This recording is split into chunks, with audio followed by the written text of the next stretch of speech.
Whoa, big head, man, back again. What's up? It's your boy Big Head the Dome Doc. Back up in the building like I left sup. Come to put you on game like I kept sup. You heard me? Check them out, TV. What's up, man? And man, we keep on doing this interview, bro, because people keep on asking, what big head at, man? What big head? We need to hear more and more of a big head, bro. Man, I appreciate it. Let's get the interviews in, man. The more interviews, the more views, the more views, the more, you know, the more we can get successful doing this. You feel Settle together at the end. Yeah, that's why I say. So shout out to you, man, and I appreciate what you're doing because we grow together, we blow together, and guess what? Everybody who sit back watching what's going on, they're going to have to continue watching. You feel what I'm saying? So something happened in the news. Ja Morant. Ja Morant was in the club, I think what he was, in Denver or something. Utah somewhere, and he flashed a gun. Right. How you feel about that? Like, he a basketball player, but he living a rapper life. Well, really, it's not the rapper life. It's the street life he living because the rappers want to live the street life too.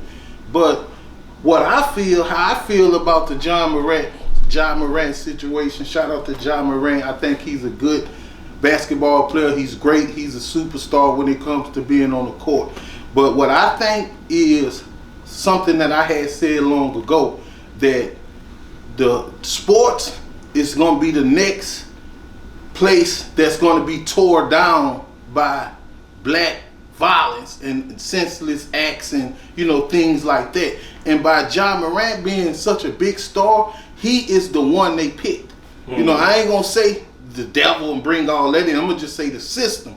That's the one they picked to bring in the violence and the disrespect and to compromise the integrity of the NBA. So just like the gangsters and the street life came into the music, that's what they finna do to basketball. That's what they finna do to football. That's what they finna do to all athlete sports that got black people leading the way. Mm-hmm. They finna try to take the same thing they did, how they used it in music to destroy music.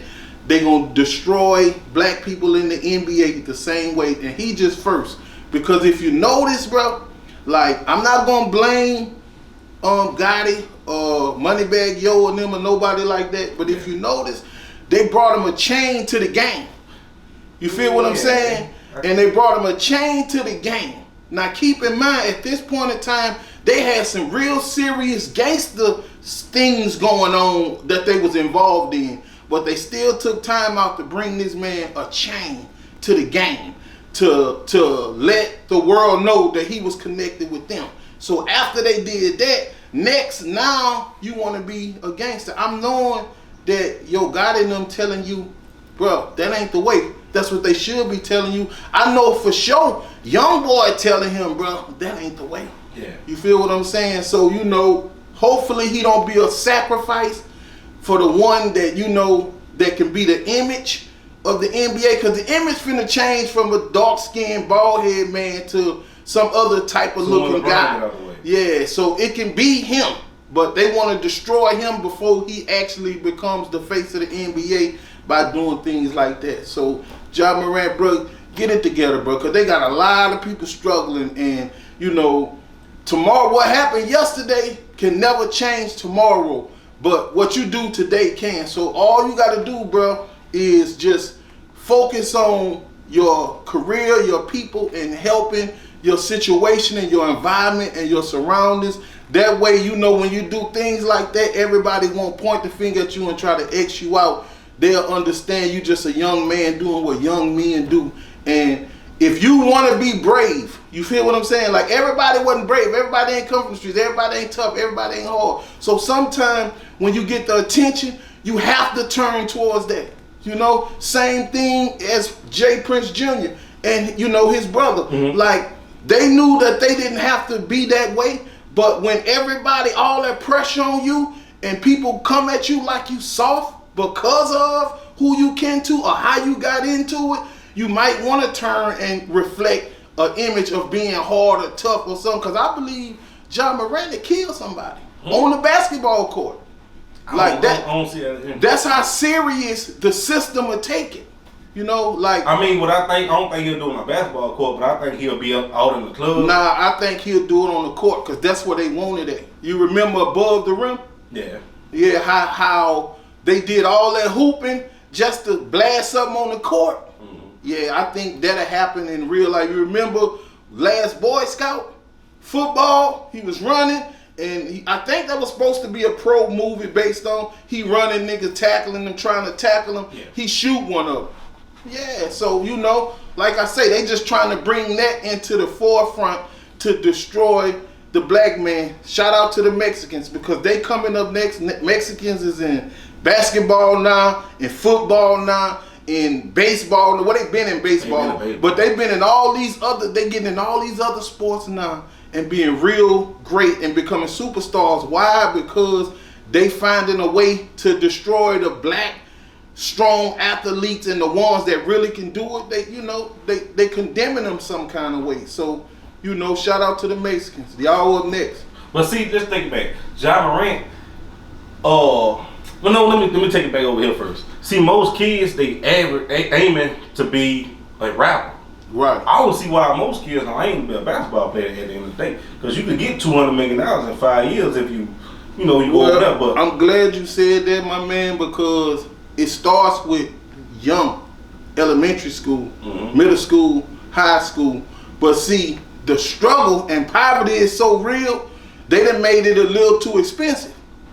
Like the best ones, they can't afford to play basketball because the coach robbing them or sleeping with their mama. They don't want that. So just like basketball, they can't pay for all those jerseys and trips and this and that. Every time you look around, they have to pay for something. I have children and stepchildren, godchildren, street children, children that fathers is in jail and all that like that I look out for. So I know personally that schools done got beside themselves with these expenses for these children that's going to public school that's supposed to be, that get smart and academically can prevail, but with sports they want you to pay this and pay that and pay that. And like I say, if your mom ain't sleeping with the coach or you just ain't got it like that, then hey, because 2 times football I tried out for, and I was good at it.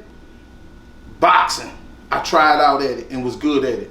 But when it got time to pay, it was about the struggle and what was more important. And my family definitely didn't think that was more important. So I had to say, well, that's not important right now. So, I missed out on the whole athlete sports because of the struggle. So hopefully, young athletes understand that, the struggle will affect the way you try to be an athlete in middle school and high school if you ain't got the money. Oh yeah, like you ain't the only child that had to deal with it. Like a lot of kids wanted to be football, basketball, to be great, baseball, and see in Baton Rouge, bro. If you don't get swooped up by College Temple, you really basically can't make it. And real struggle babies don't get scooped up by College Temple. Shout out to College Temple. He help out. He do things in the community and stuff like that. A good man. But I never seen them help nobody struggling because one of my good friends, Roger White, he was like Michael Jordan and Dwayne Wade mixed together. We called him Pete. And College Temple didn't help him, but he helped some people that went to school with him. Yeah. And I felt like, back then I learned like people be selective about who they help. So, the struggle people have it harder. So that's another reason why I would love to really just succeed and just have money all out the ears, because I would do something about that. I'll make something for those type of students that want to do it and can do it but can't afford to do it. You know what I'm saying? Yeah, I feel that's crazy, bro. Yeah, but hopefully Ja Morant get it together, man. Yeah. Shout out to Ja Morant again, bro. Like, you great, bro. You can jump high, you can dance a little bit, you got swag, you got flavor, you got an older woman, you got a child, so you ain't even got to worry about a lot of nonsense. All you got to do is just be great and keep up the greatness. You feel me? Yep. More people want to be Ja Morant than they want to be a rapper. Yeah. You feel what I'm saying? Because he got it all. He got a little rap swag. He got the court on lock, So, bro, like, I would hate to see dude lose all what he accomplished behind some bullshit, because they'll let him. You feel me? Yeah. Like, once you make it, the system want to take it because you made it. You can create your own system. Like people tomorrow can be built off what we built. Like Trump say, make America great again. You got to understand what he's saying, because the first time they made it great, we helped them make it great, but we couldn't get the recognition for making it great. But this time, when we make it great again, we can get the recognition because we can create the system. School system failing.